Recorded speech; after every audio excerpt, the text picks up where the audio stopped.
Hello, everyone, and thank you for joining another live session together with us. I'm Steffen. Yep, and I'm Jeremy, the content manager here at Dreamdata. Yeah, it's nice to have you guys here. And how to start? I guess we decided to do this topic about how do we decide on which content we write because I think. And many of the companies, just like us, many of our customers, many of our potential customers also develop a lot of content. So we wanted to give you an insight into how we produce content. How we prepped for this was that I guess each of us did some notes, its own notes, and then we'll try to mix them all together once we get started. Yeah, hopefully there's not too much discrepancy, right? Because if not, we're not doing something right. We just left our desks sitting next to each other and then moved into another room. But yeah, as we get along, if you have any questions or you have topics you want us to talk about, just let us know. Type it into the chat, and we'll be happy to cover them. Otherwise, I think we should just just get started. An overview maybe of like how it started with Dreamdata, I guess. Maybe just the company journey with writing content, because I guess that changes quite a bit, doesn't it? Yeah, and it changed quite a bit since you started. So now, can you recall where we were once you started? Oh my goodness, yeah, maybe 2.5 years or something. Yeah, it's been about just under 2.5 years, and I think there were maybe 10. It might be a bit of a stretch, but about 10 blog posts that you had done mostly. Yeah. I think those were covering the product mostly, or the category, very attribution focused, if I can recall. Yeah, I remember specifically the website was pretty bare bone and basically didn't explain much. 80% of our product. So it's I think today is also a little bit think about which stage you're at. If you're like at an enterprise, how much of it have you covered already? If you're just starting out, what is the main things you need to cover then? I think, so we start with the case you're just starting out. Yeah. I would try to look at our website and think about the way I perceive what a website should be is that it should basically be explaining any question that you can ask about. Ideally, it should be explaining any question you might ask about a product.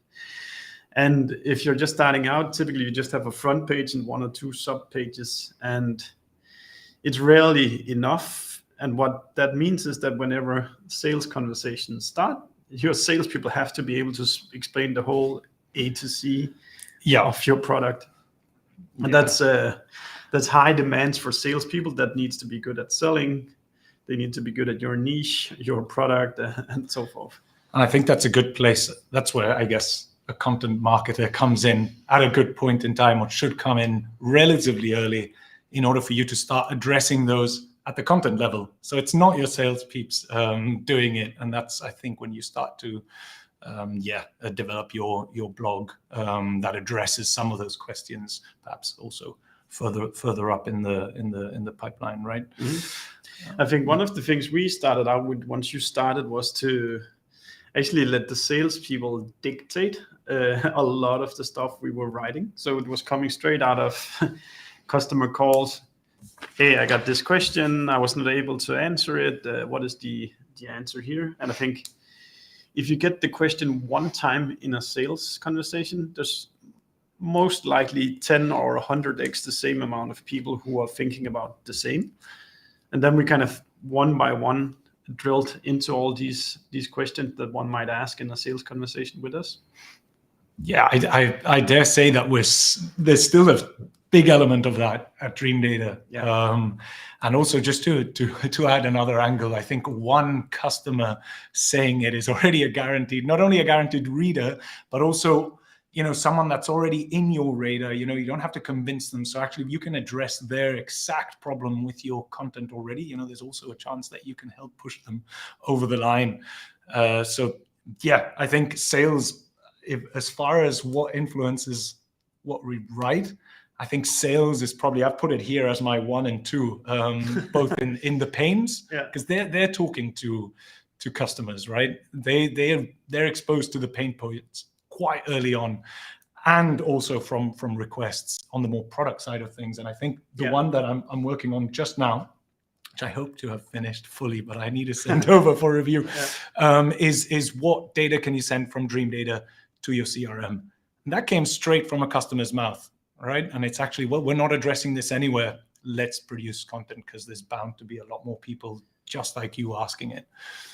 Yeah, and I think one thing that I'm thinking a lot about, and we are debating sometimes, both of us like the SEO, search engine optimization discipline, but you have to consider the context, or like the nature of SEO, which is, one, it takes a long time both to come up with the content, to write it, so somebody to come into your website, convert, etc. So it's a very slow discipline, and you might not even be guaranteed that the things that people arrive with the intent to do on your website actually converts to business afterwards. So the angle I want to say here is that when you start out with answering the questions for the salespeople, then you're guaranteed that there's some value in the product, that the salespeople get a URL that they can send to the customers. Hopefully over time, then that whatever post it is starts climbing the ranks as well. But actually, so just to add on that, I think so far for us in our journey, the organic element has been pretty far down on the priority, almost for these exact reasons. But I do like to think that we're starting to see traction even without putting the effort in, and that's why now maybe we're going to develop this front a little bit more. Hopefully bring it up in our kind of what influences what content we're producing. So it's been mostly sales. I also want to put in product. I think the product team has also influenced, and the stuff that they're putting out has been a big driver in what content we produce. I think sometimes we need to talk about the product. It can't always sell itself. Yeah, like I think in a customer journey sense, if things come up that are closely related to people making a decision whether to buy our product or not, that's where that would 9 out of 10 times overrule something that would be about starting a customer journey. Yeah, for sure. And I think that's where the recipes, we've put this resource onto our site, given it a relatively prominent position, which caters precisely for these use cases. Also existing customers, then we're looking at kind of the renewal aspect and churn prevention and stuff. But certainly for those that are really at the bottom of the funnel, and suddenly, mostly Steffen's been driving these, what questions are marketers asking that our product fully answers, and how do you do it once you're on the product? Let's just grab a question in here. So has there been a time where you decided to rewrite some content? Yes, there has. I think on my end, there was a lot of good content initially. Some of them were performing especially well. I think time to revenue comes to mind, which was a really good post you did, Steffen, that has been slightly tweaked. I would like to think that, now hopefully we've just had Eric join us on the team, by the way. So he's gonna help us go through this process now and try and identify those posts which actually are kind of hidden gems that could be doing a lot better, and we've already produced. So kind of he'll go hopefully through the rewriting process, and we'll put a bit more attention on that, I think. I think there's no kind of holy cows here as well. So like when things become outdated, we'll go in and update things as we go along. We've also been going back and adding videos as we've produced those to them. That's a very good point. Yeah, we have throwing in some internal links here and there to try and beef up the rankings on different kinds of posts. Yeah. So the answer is yes, but maybe not as much as we could have probably, or would have liked to. But teach us how, if there's stuff we should be doing better. What else is on your list? I think there's also, and we can't escape it, how do we decide what content to write? We're an attribution company. I think going back and looking back at our content, what's performed well and what hasn't has to be a factor. I think we do a review. I think both of us almost independently, but when we use our content analytics on Dreamdata to go back and have a look at what's really worked, and that is across the different stages, right, in the pipeline, which is really important. So what's working, to drive MQLs, and then what has continued to work further down the pipeline. So I think, it would be remiss of us to ignore how important analytics is in influencing then what we go on and write. That's a very good point, Jeremy. So I was actually thinking.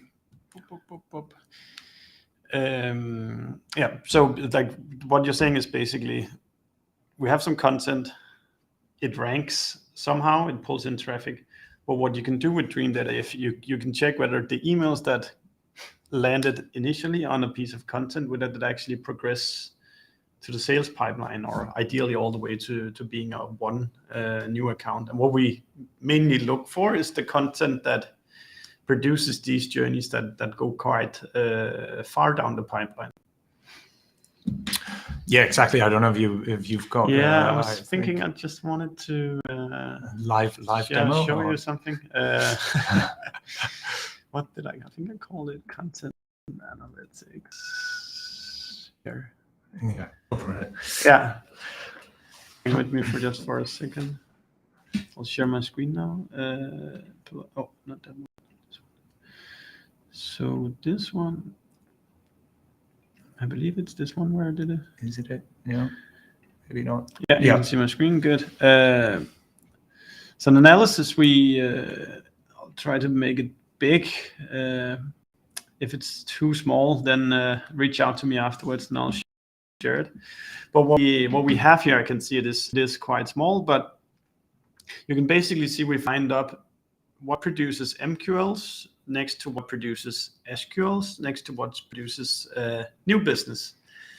And if you did the analysis from the left towards or only looked at the left side with what produces MQLs, you'd end up producing a lot of content that doesn't really have necessarily an intention to move on towards the later stages which you want to be selling from. So on the left side here, you see underneath there's the bounty program, which is a good, it's people who search the internet to find rewards, bounties for mistakes on websites, etc. And people that convert here have absolutely zero intention of buying our product. What we have on the right side here is what URLs was included when people bought our product. So for example, here's like 10 use cases for the data platform. Exactly. It's a technical piece, but it demonstrates how to use the Dreamdata product. And I think we also did, so we did this one once we launched the data platform, but we did a similar one once we launched the content analytics feature. And now we're doing it again with the CRM piece that you talked about, 10 things you can put from Dreamdata into your CRM system. So these very technical pieces is an inspiration for us that like those that are seriously interested, they want like deep stuff. Deep analysis and deep insights into how you can use the product to answer your questions, right? Or your pains more than anything.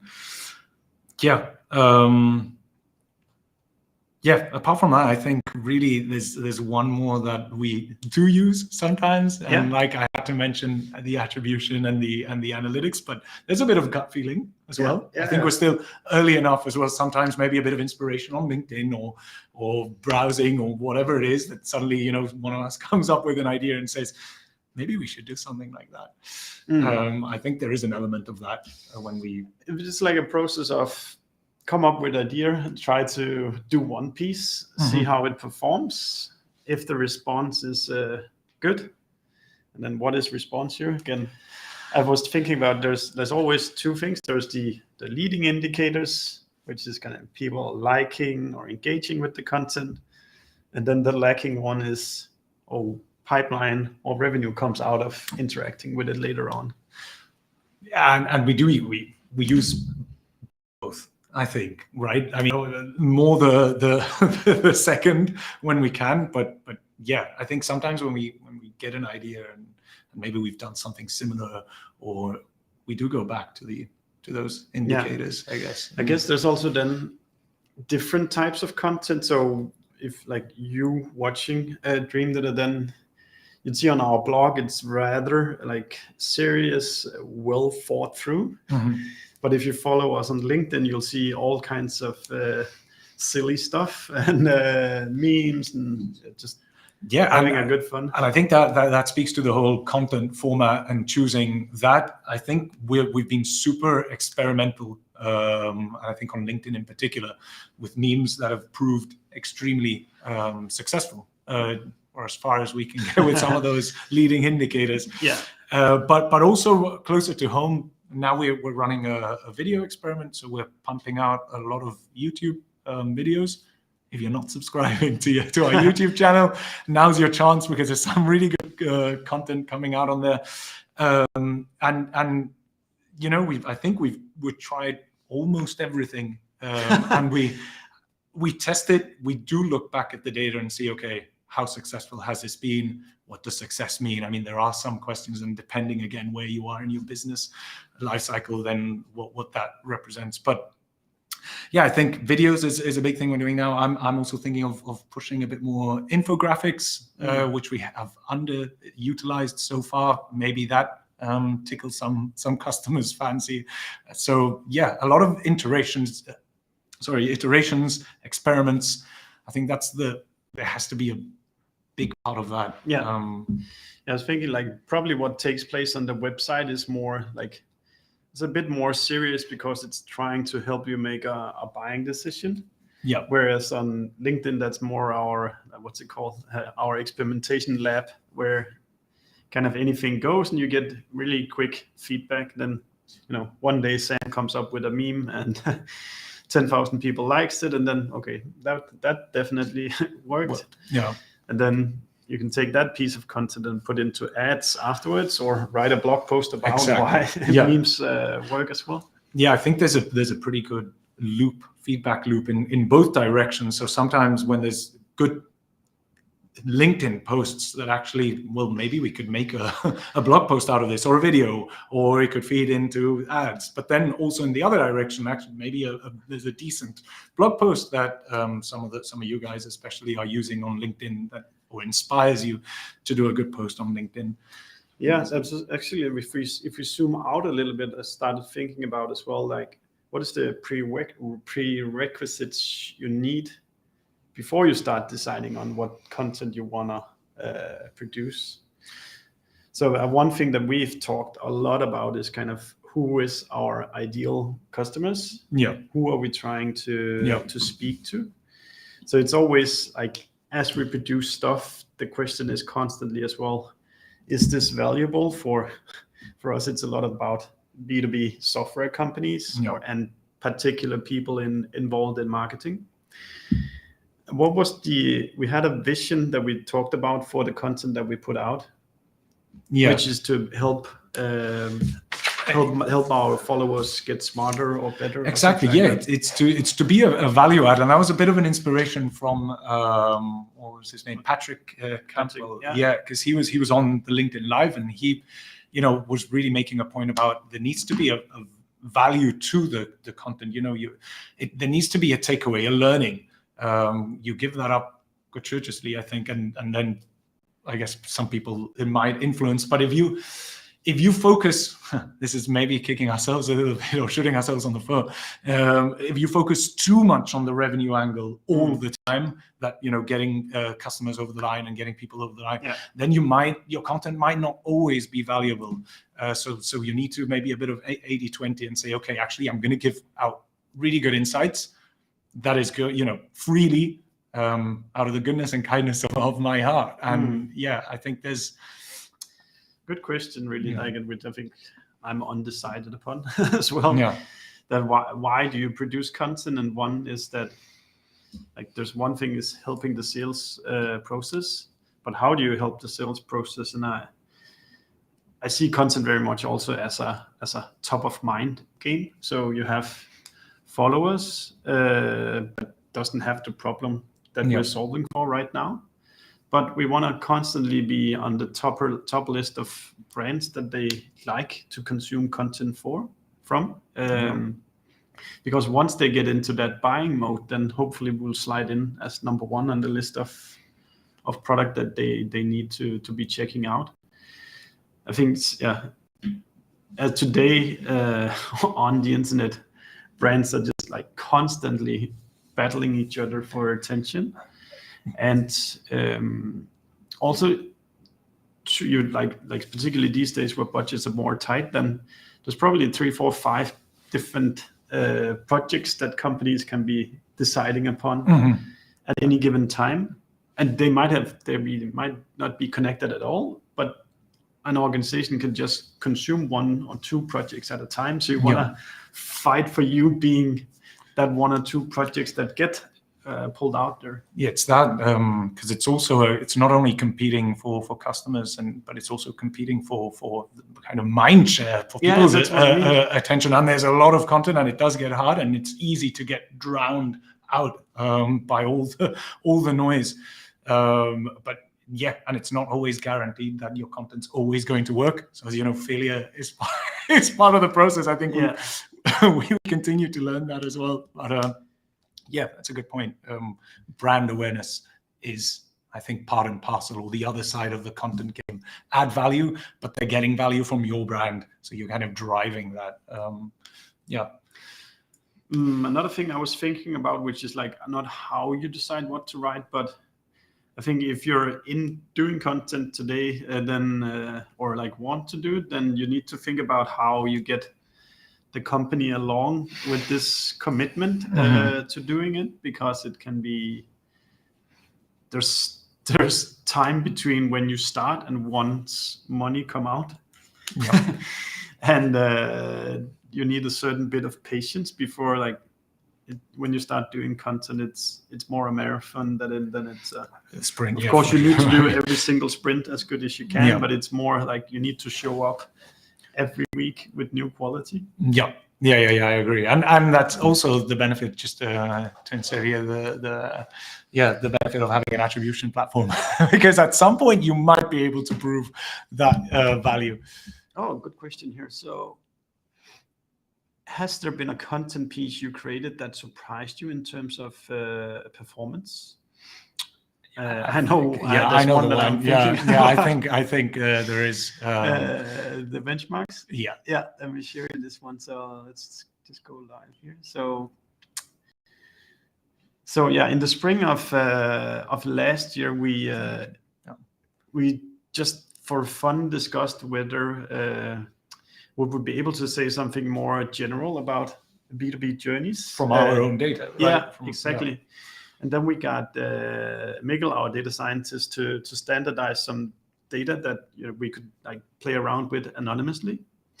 And we put it into these, we called them B2B go-to-market benchmarks, where what did we analyze? We analyzed different first touch channels. Yep, the average length for different segments. Different countries, different industries as well. And I'd say it's still weekly that people mention these benchmarks across LinkedIn. It's been pitched to journalists by vendors who liked it.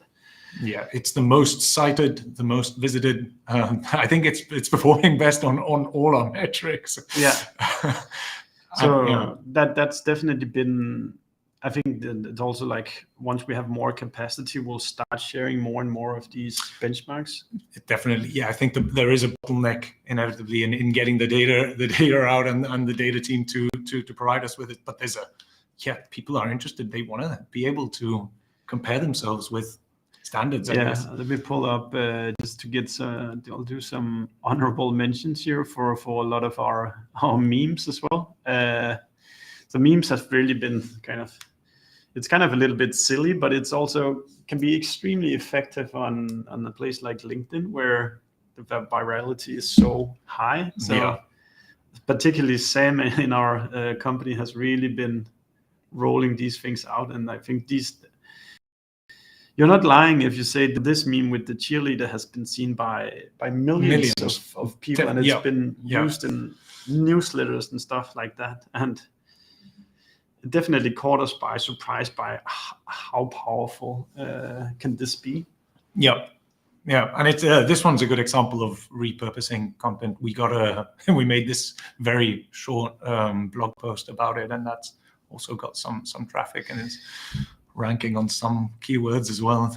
Surprisingly.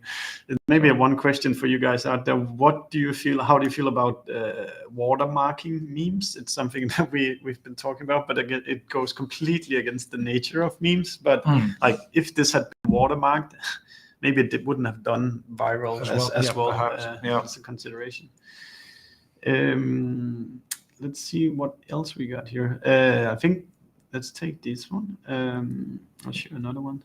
One thing that has like positively surprised us as well, I would say, is these the LinkedIn lives that that you're looking at right now as well.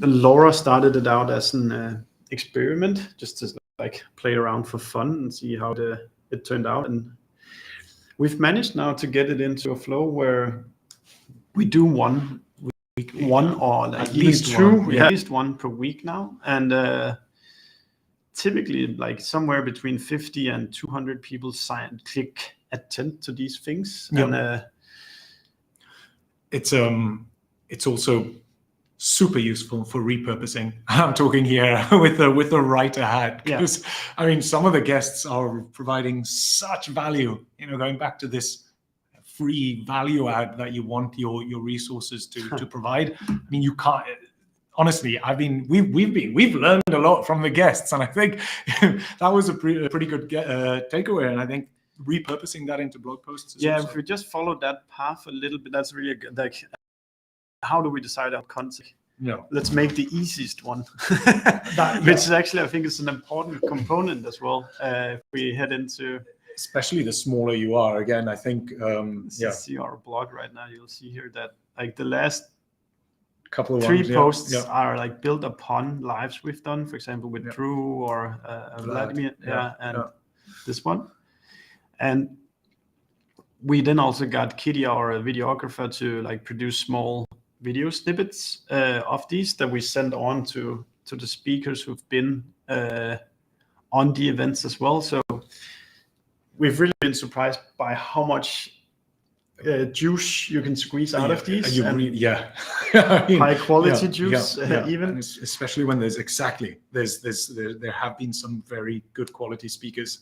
I mean, it's not saying this, guys. If you haven't followed Dreamdata's LinkedIn Lives with Steffen and Lara, please do follow it. Go on YouTube. There's some genuinely useful stuff that we're applying weekly now. And the next thing we're doing now is that we're starting to do like a best of through our podcast as well. So yes, the podcast. A live idea goes into a blog post, which goes into video snippets, which goes into a podcast as well. So that is really a quite effective content repurposing. Good. What else? Any questions out there that we should touch upon? I don't think I can see anything. No. I think one thing I wrote down here is to think through kind of when you're selling a B2B product, you're not just selling to one persona. So once you feel like you have exhausted one persona, try to list, typically, and when we're selling stuff, who's involved in the journey. So I think in average we have 5 people on one account with Dreamdata. So there's like several people to cater for. Like there's the marketers, but there's also the data and security people that needs to know that they can trust us. There might be some ops people. There might be CFO that we have to convince with our rationale. So you can kind of list what are the 3, 4, 5, 6 personas in your buying committees, and then maybe green light them yellow or red. And if there's stuff that you have completely not catered to, then probably that's a good place to start writing some more content. For sure, and what content do they prefer to consume? I mean, there's a lot of questions that go into that. But yeah, that's a really good point. I think sometimes we get stuck into we've got an ICP, we've got a target audience, and that's it. Well, actually, in B2B, chances are you're speaking to more than one persona. Yeah, let's take Kyle's here. That's a good question, Kyle.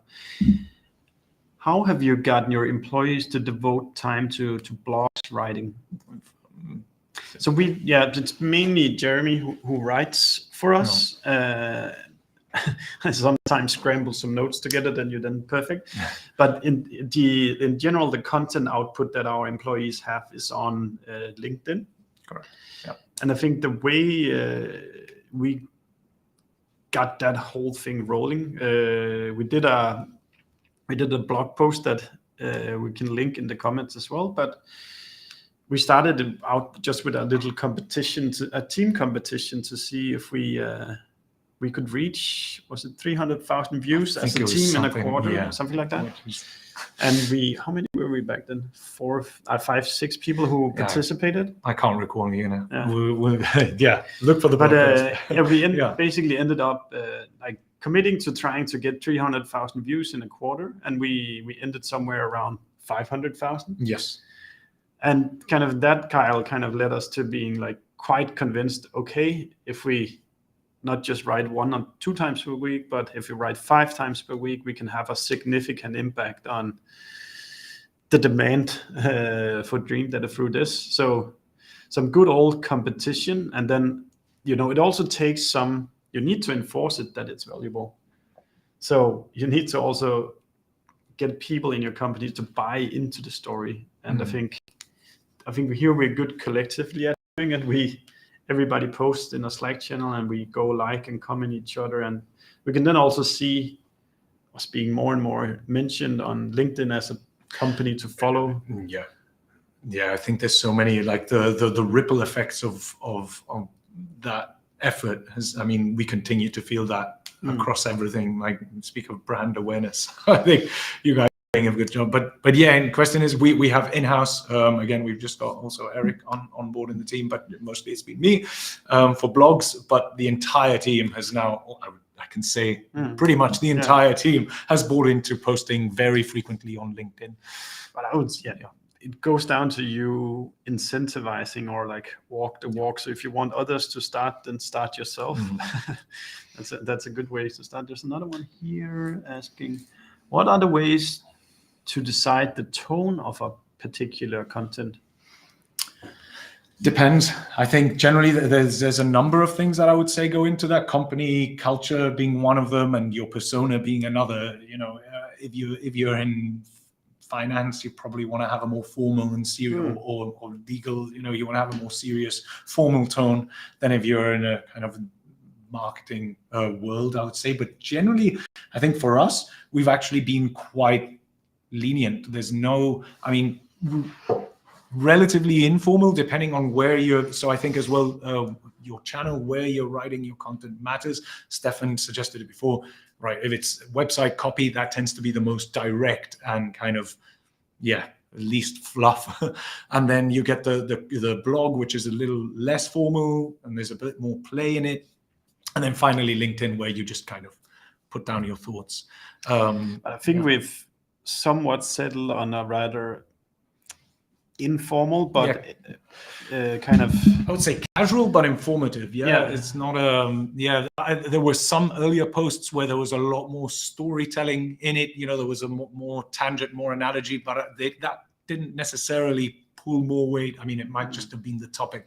So I think just getting sometimes straight to the point, and I need to tell myself this all the time, is really important. But I think the tone definitely, like particularly in LinkedIn pieces, like if you've prepared a post and you can feel like this tone is so dull and nobody's then they're gonna have an emotional reaction to it, or they can't feel that you care through this piece. I think LinkedIn needs to be even more casual, almost. I can see also that when I write excited posts, they also do really well, because I think people like to they can kind of feel the energy. They want to share the success. The posts. Whatever it is.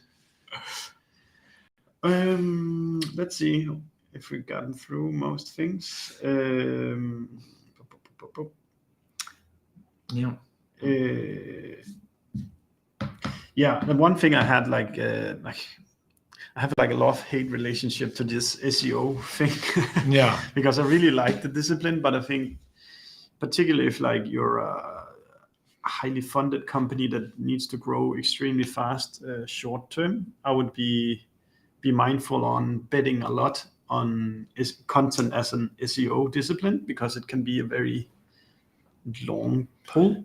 But I think there is a kind of a middle of the way space that you can occupy, and this is what we're going to try and experiment a little bit with now, where you get there is the objective of ranking, but it's also influenced by the needs that have kind of been fed through. I think so. So play the SEO. Basically, it's play the SEO game for stuff that there's already a demand for in your customer base or prospect base. And then I think whatever you do, then any interaction anybody have with your company is like building your brand in a positive or negative way. Yeah.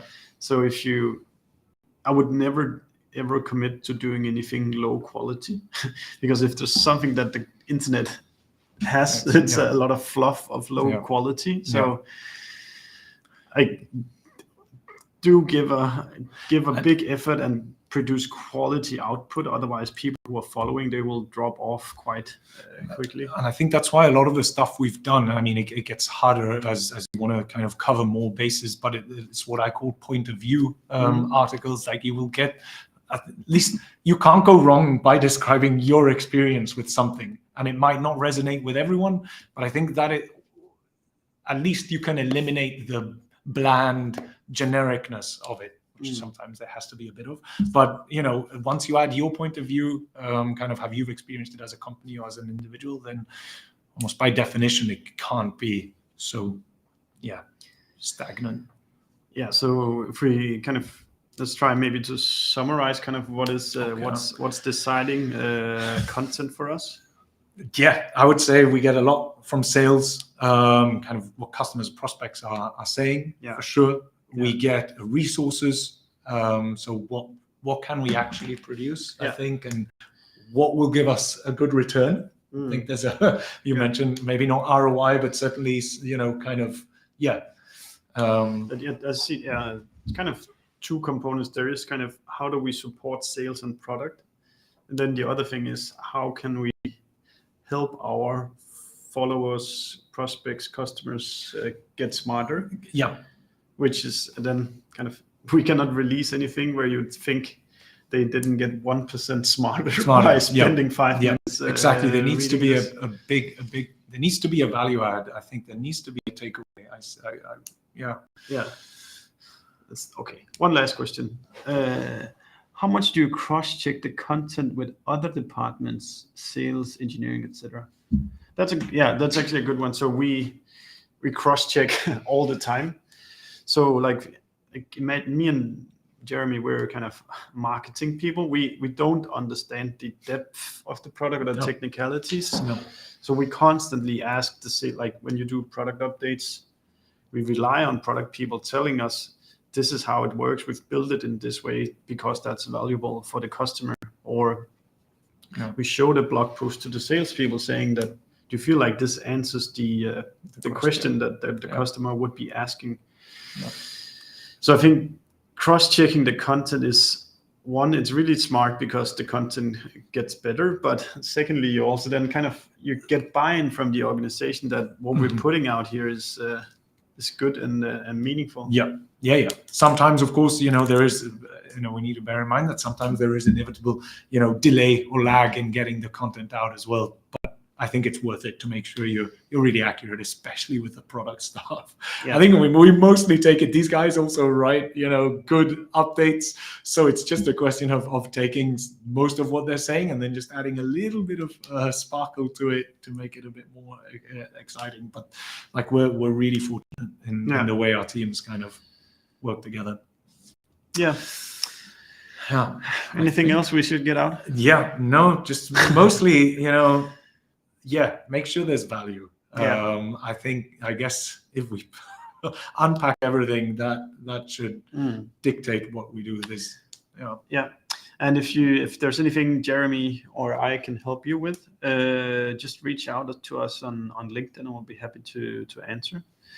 Then lastly, just the pitch for our podcast, which is kind of a best of all the lives and podcasts we're on, etc. So it's called Attributed. So if you go search for that somewhere, it's on all the main podcast providers. Yeah, and if you just want to follow along, then we have a Slack community as well called Dreamdata. So go search for that and join it.